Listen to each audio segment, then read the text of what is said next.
Hello, brains! I was going to start this episode with me juggling a bunch of different tasks to demonstrate a situation that required way too much executive function. But I realized getting all the props for that and figuring out how to act it out and film it properly required way too much executive function. Did I use that term right? What is executive function?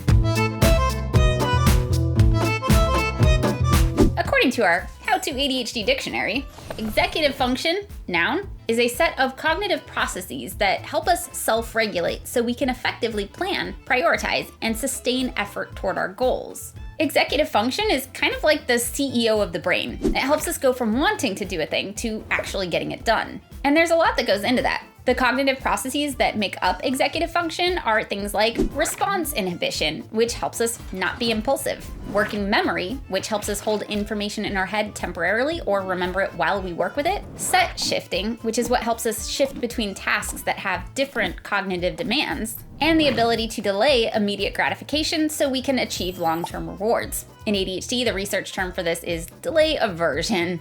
These functions help us with what people often call being an adult, which makes sense because executive function is located in the last part of the brain to develop and doesn't fully develop until around the age of 25. In ADHD brains, it takes even longer.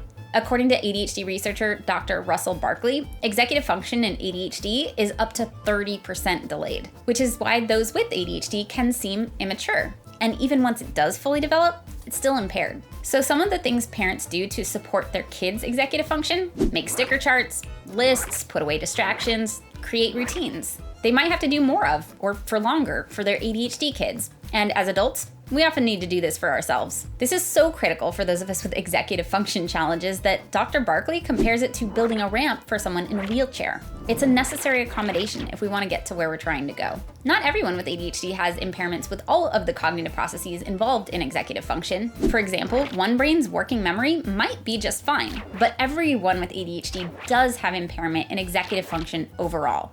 Often, it's not that we don't know what to do, it's that we don't have the executive function to effectively do it. So if you or someone you love is having a hard time getting things done, you might ask, is this actually about effort, or is this an executive function issue?